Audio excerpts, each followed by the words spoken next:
Pulse. Karen, you actually made a trade based on yesterday's game. Yes, the PPH, which was the VanEck big cap pharma. You know, it's been interesting. This space has been under pressure for so long.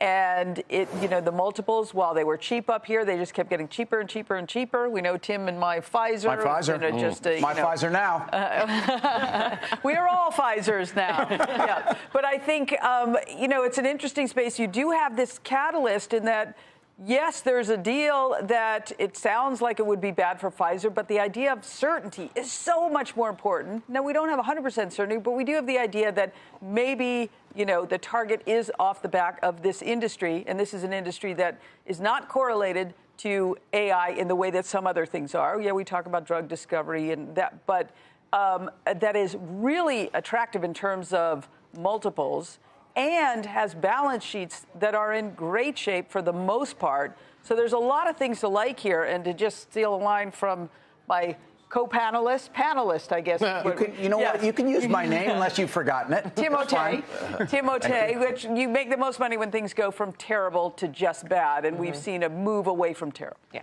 Well, I think the positioning in the healthcare sector is so underweight, and so that alone gives a lot of sustainability. We'll get into the fundamentals here. But when I saw this news, it felt like a gift from the White House. This felt like, to me, this was the White House saying, especially understanding the power of the pharma industry behind the scenes, the lobbying power, the ability to really make change, and companies that I think are in a very good position, and in many ways are very much on board with a lot of the policy that this administration is bringing forth. I felt like this was a gift because Medicare, as a percentage of revenues for the sector, is so low that if you start to play most favored nation with the government and basically say, we'll do whatever you want in terms of negotiating on Medicare, that's a win. When you're Pfizer, who's said $70 billion will spend, when they were already, if you look at their R&D and capex spend over the next 4 or 5 years, this is easy for them. This is something that they were going to do anyway. Or if they put a little bit more emphasis into certain subsectors. So I think this is a very important couple days for the sector, because I do think that the headlines that all we do is talk about, and a lot of them are just headlines in terms of also just posturing by HHS and different dynamics. Hopefully some of it's posturing, but we'll see. I think this was an opportunity for Big Pharma to continue to move. And you brought up the valuations and where a lot of these companies are relative to multi-year, at least EPS, relative value to themselves. That's what's really interesting about this.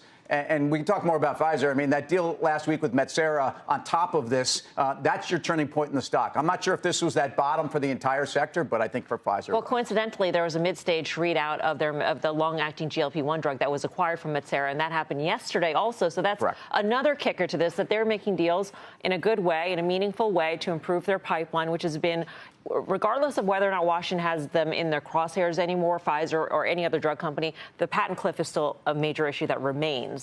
Especially for Merck, without question. And we've talked about it. Welcome back, Tim, by the way. Timothée was the word. Thank you. Nice to have you back. Grazie, mille grazie. He was in Italy. That's all he knows. Anyway, I mean, I think all this does now is unleash the potential for valuation to get to some semblance of normalcy. Bristol's trading at 8.5 times next year's. Merck probably about the same. You just give them a 12 multiple, which, by the way, is still historically cheap. Bristol Myers very quickly becomes a $72 stock, and all of a sudden Merck looks like a $120 stock. And I don't think that that's far-fetched with the crosshairs being off their back now.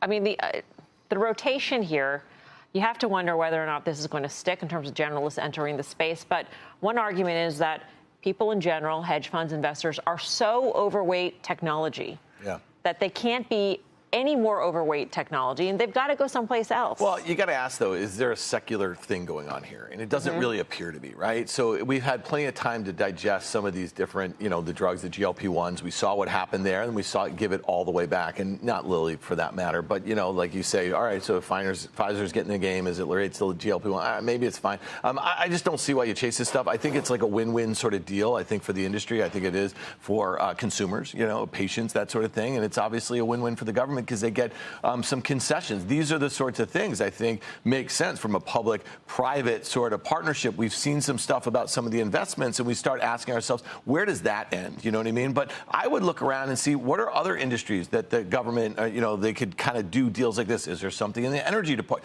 Who knows? But this seems like something they want to continue. And if you're trying to make the stock market great again, it's actually been pretty great for the last few years. This is not a bad way to juice different sectors and keep the market going higher, because I know we're going to talk about the markets, but the S&P closed at a new all-time high today. And there was a time in the not so distant future where we would have said, a government shutdown at this point with the labor market doing what it's doing, that sort of thing, would not be a good thing. And the market just doesn't care.